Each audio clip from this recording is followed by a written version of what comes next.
just do it, get it done, till it's done, then I'm done. All I'm gonna do is just do it, get it done, till it's done, then I'm done. Hey, what's going on, everyone? My name is Major. I'm the host of the Majoravation podcast, where we talk about all things inspirational, aspirational, and motivational. It is 2025, and we are unpacking a whole lot of new guests with a lot of great stories as the theme, in hopes that you will learn from their stories and from their journey or from their success, and be able to take those tools and those stories and inspiration and add it to your toolbox, so to speak, that's going to help you enhance your journey and your path to success. Today, we have an amazing guest. We have Regina, who has an amazing story. We most recently joined a podcast group. I put up an ad looking for, dynamic individuals with great stories to reach out to us. And we had a plethora of people reach out to us, so it was great that we came across Regina and her story. You are a survivor of child abuse who found herself in a 23-year marriage overshadowed by a narcissistic, abusive person. Grateful for the strength to walk away, she has created a whole new life for herself. So without further ado, with that intro, welcome to the Majoravation Show. Regina, thank you so much for coming on. Thank you for having me on, Major. I want to dive right into it. So reading that brief description and that bio, I guess the first question I would ask, because I grew up in an abusive household, watching my mother go through a lot of abuse. So that's something that's really near and dear to my heart to address and also to highlight for the ones that are in it. What would you say are some of the red flags to be aware of? And does it change or does it fluctuate? And what is a red flag in your personal opinion from your experience? Or in terms of recognizing when a child is in an abusive situation? Yes, like what is considered abuse, and are there any red flags that other parents or people onlooking should be aware of? Hey, what's going on, everyone? Listen, I just want to take a real quick break from the interview and let you know a new drink that I'm endorsing. It's called Poppy. They have many different flavors, but one of my favorite flavors is this one right here. This is the orange cream. Go check it out right now. This is Poppy. Poppy.com. Super Bowl commercial. I know you saw it. Yeah, I think when you have a child who is withdrawn, or maybe really shy and just like kind of nervous, beyond just normal kids being nervous, kids who seem neglected. Maybe they come to your house and they're hungry all the time, beyond just a kid wanting a snack or something, or a child who is, maybe their appearance is, their personal appearance, their hair, their clothing just seems a bit off. There could possibly be some abuse and neglect going on there. And I've noticed some of those cues as well in the past, so those are some great identifiers for people to be aware of when they're around other kids, or if you're teaching and things of that nature. So give me a little, I guess like a good 60-second background in regards to your greatness and who you are, and kind of a little bit of your journey thus far. Well, as you said, I'm a survivor of child abuse and neglect. Struggled in my early adulthood because of those things in my past. I made decisions and had to walk those out. Came into my marriage believing that I was truly in love and had someone who loved me, but it was just a continuation of my childhood, and that my marriage was abusive, and didn't realize until after I'd been divorced that I'd been a victim of domestic violence, because, as I say, I came from the quiet side of domestic violence, which was emotional and financial abuse. But truly grateful to have made it out of that, because I lost my love for life during the marriage. But since leaving, I founded a divorce blog, conquered a lifelong fear of public speaking. I now sit on the executive board for Confronting Domestic Violence, which is an organization that provides resources for victims with children. Um, I last year I became motivational. Well, 2 years ago I became motivational speaker, but last year I became keynote speaker and international speaker and an author. So I feel really grateful for the turn of events in my life and that I am now an advocate and helping others to find their voice, find themselves, and move on.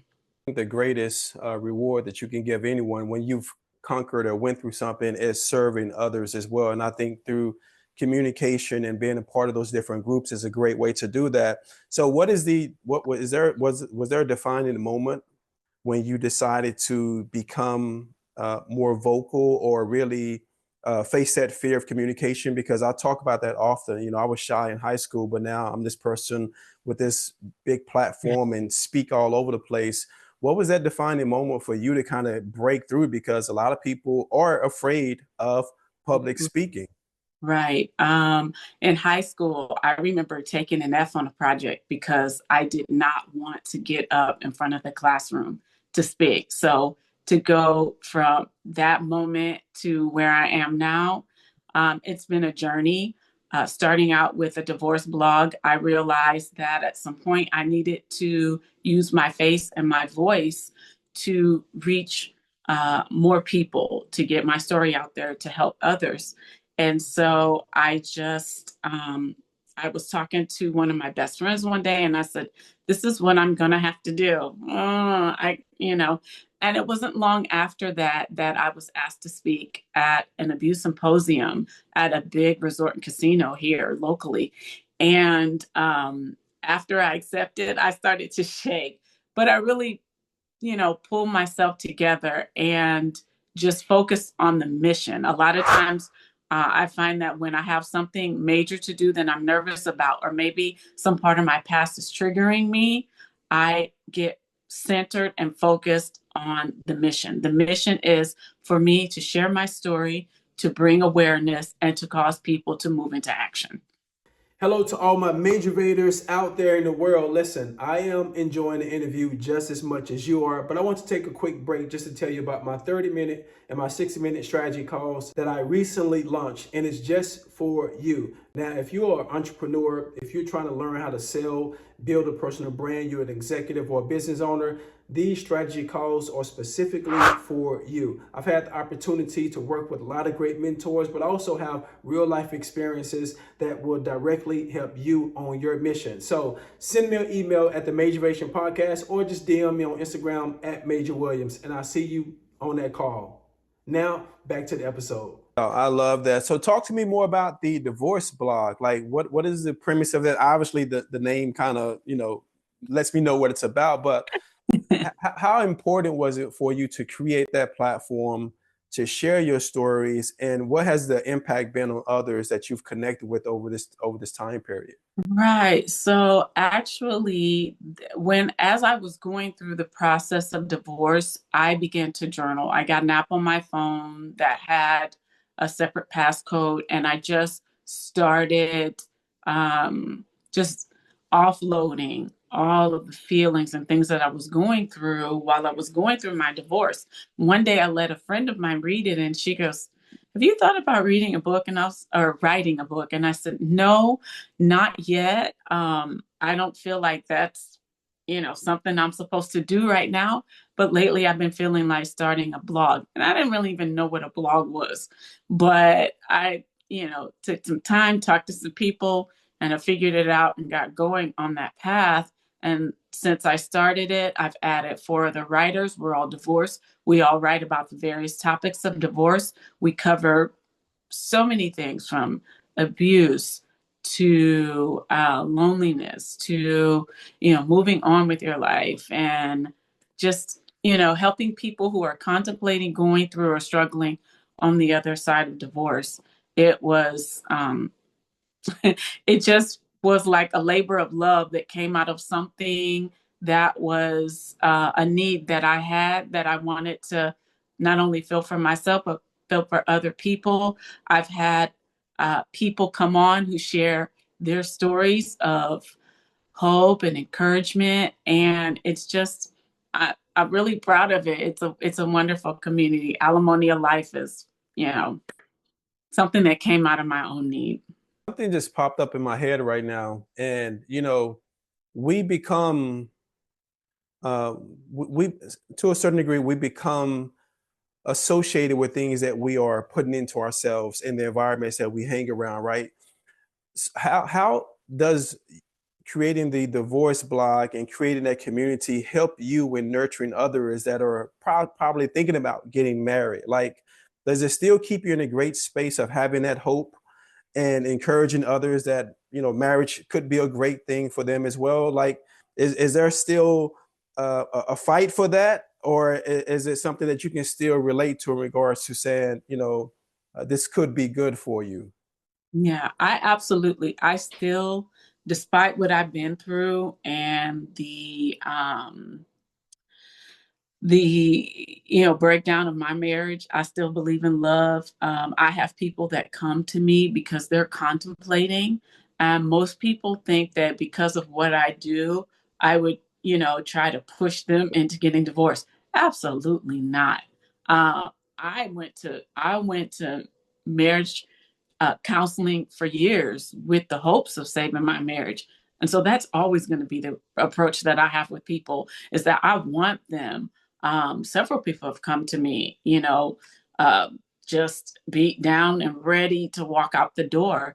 And I will, encourage them, try therapy, try, this, try that, because I believe in the Institute of Marriage. And just because some people, mine, marriage did not survive, doesn't mean that all people are going or should be headed in that direction. It takes two people, and it's a marriage is a partnership. And if you were to go into business with someone, each person within that business would have to pull their weight in order for that business to be successful and not wear down one of those people. So I'm hopeful. I'm always going to be hopeful. I'm always going to be encouraging people to save their marriages if possible. And I'm always happy when they come back and tell me that they've worked it out. Yeah, I want that for Yeah, them. it's fantastic. I was just kind of like a sidebar. I was just thinking about that right then because I know a lot of people who have certain professions in psychology and things of that nature, but they can always still relate to other sides. So I just wanted to kind of get your take on that as well, too. Um, Being someone who advises other people, which is kind of the industry that I'm in, being a business consultant and a coach, um, how important is it for you when it comes to mindset? We go through certain things, and I think the people who, in my personal opinion, that really reach a success, they have a different way of categorizing how they look at things through their emotions.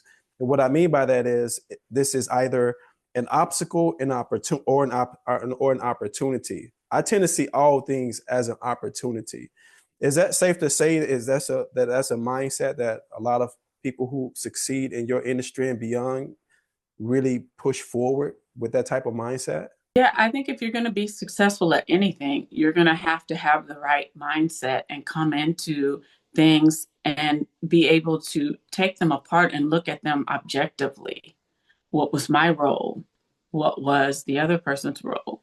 And how do I take all of this information that I have now and move ahead positively in my life? Yeah, You have to be able to process things from an objective standpoint. yeah. If you ever want to be successful in any area, if you want your spreadsheet to look good all the way across, you're gonna have to view things. One of the things that stood out to me amongst all the great things that you're doing is the mom of three.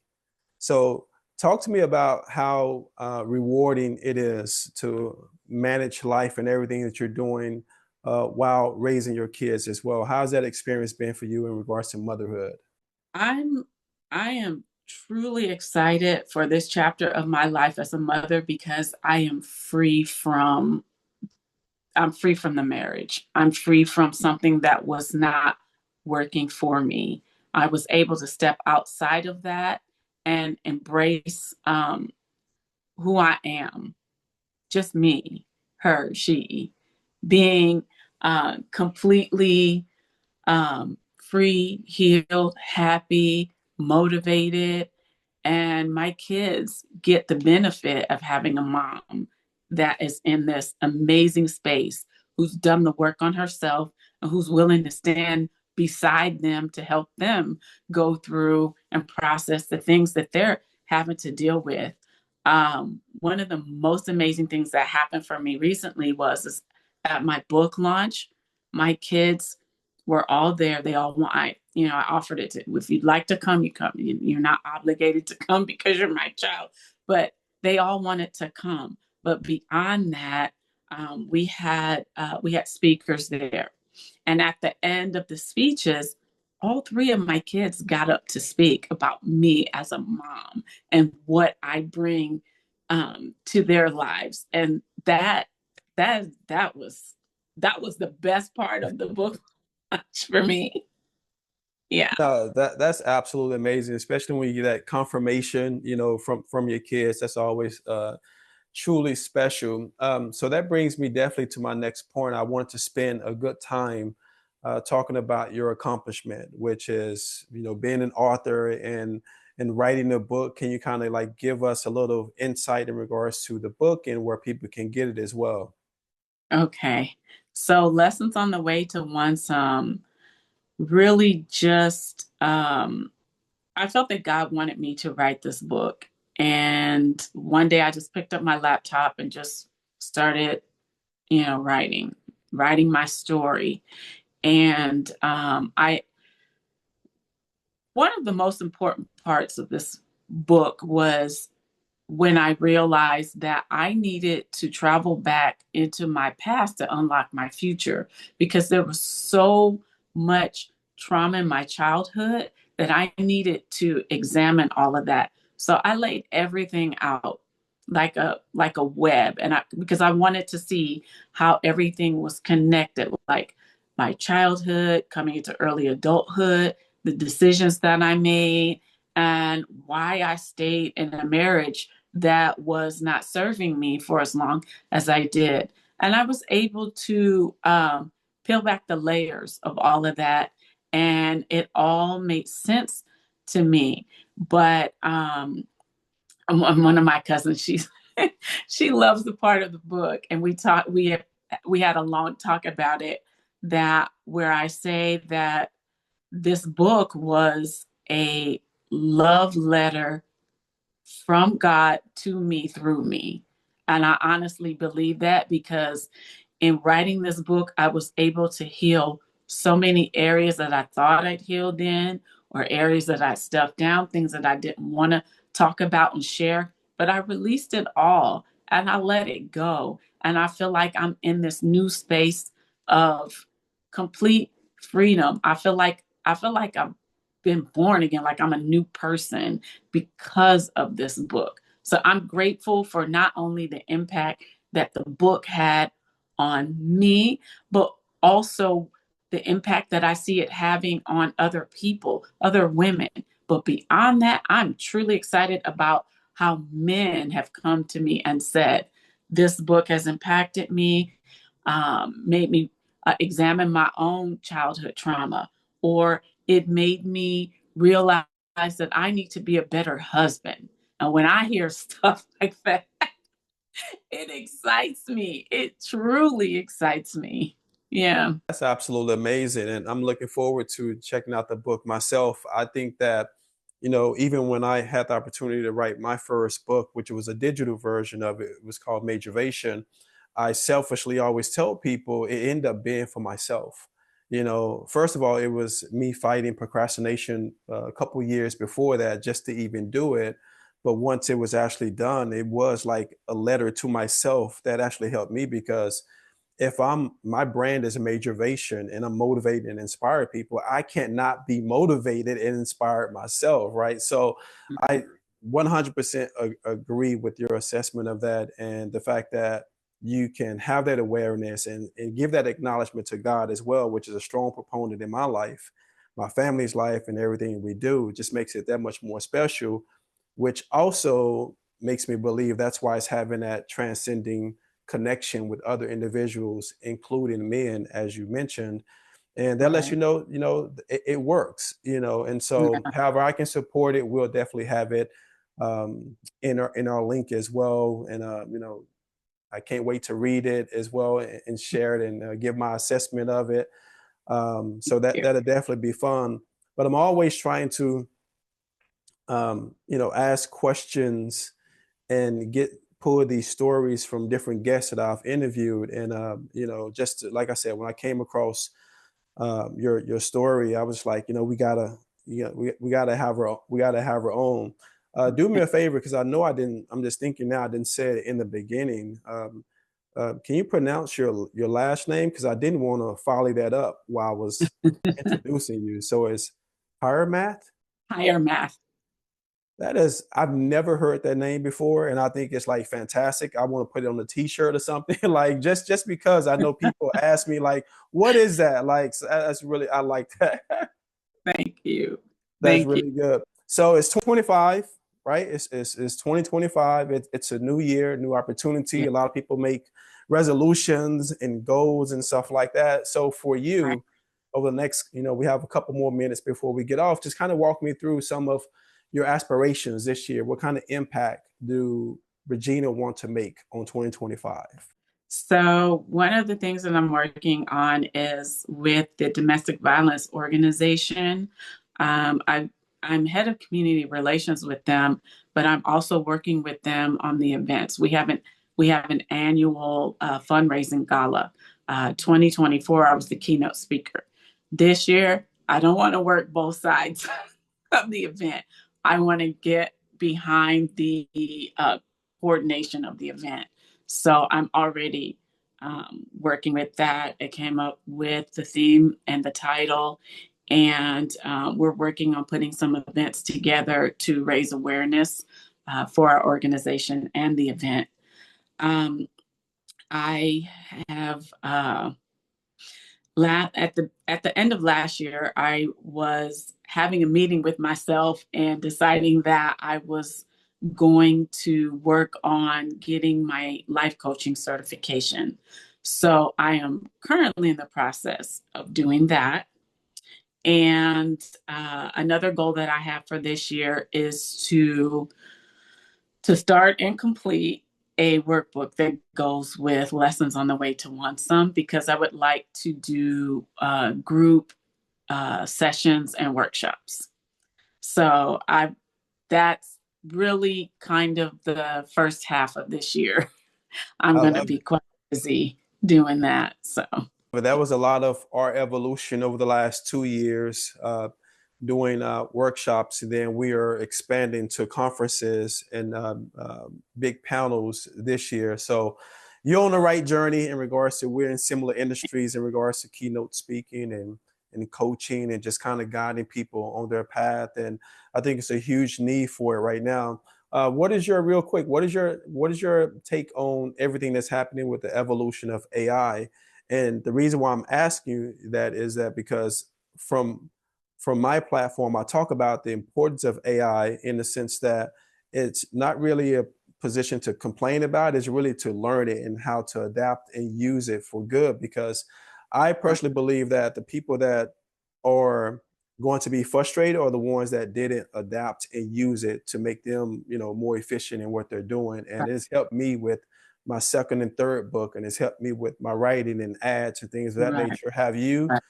shown any interest in AI, or are you one that's for it or against it or trying to figure it out? What's your take on I'm a slow adopter it? to AI, but in talking to some other people that I'm working with on some projects, I'm realizing that it will be good to use it as to get an outline or to get some sort of structure, because of what I do.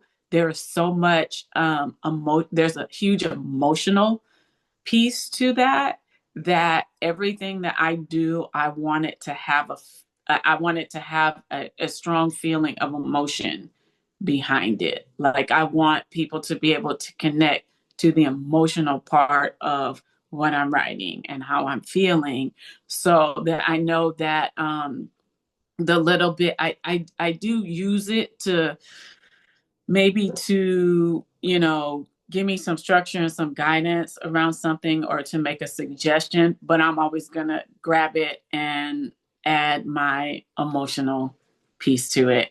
I think that it's important that we learn how to use it as best as we can for our industry, because it's going to lighten the load for you and help you to move through your process a little bit faster. But yeah, that's kind of my take on AI. The whole point and purpose of for me also having this platform is being able to stay in touch with guests and let people know what we're up to as well. So it's like a whole community. This is my 32nd episode, and I just started in November. 35th episode, sorry, 35th episode since November, and I'm always sharing information. So you're a part of our community as well. So I would definitely share some of the stuff that we're up to, and some of the stuff that we've done to help enhance the things that we're doing, because there is a lot of misinformation in regards to the usage of it and also the value. And I just think for entrepreneurs, people that are in our particular space, could leverage it and just kind of expedite it tenfold. And it's doing some magical stuff that's not even advertised, out there in the world. So I definitely will share that with you, and I have Tina send it over to you, just so you can have that, in your toolbox, for the things that you're doing coming up, especially if you want to do upcoming these workshops and these different panels and making those connections. I think it's going to be an important asset for you moving forward. But listen, Regina, I appreciate your stories, your conversation. It was my honor to have you on board today, to highlight you in the best way possible, I hope. And we will continue to support you in your endeavors. And I'm always asking guests to, let's circle back soon and just do an update and do a follow-up interview on some of the things you've done in the next couple months, because we're always here to we're always here to support, and whatever we can do to collaborate in the future, I'm all for it. So thank you so much for joining me on the Majoration podcast, and hopefully we'll get a chance to do it again. Thank you so much for having me, and all the best to you with your podcast. Curtis Ball, SoCal Game Changers, youth training facility, Murrieta, California. A little bit about what we do, mainly revolving around sports and athletic development, from speed to strength to agility to conditioning and recovery. Whatever you need from an athletic scope, we cover it.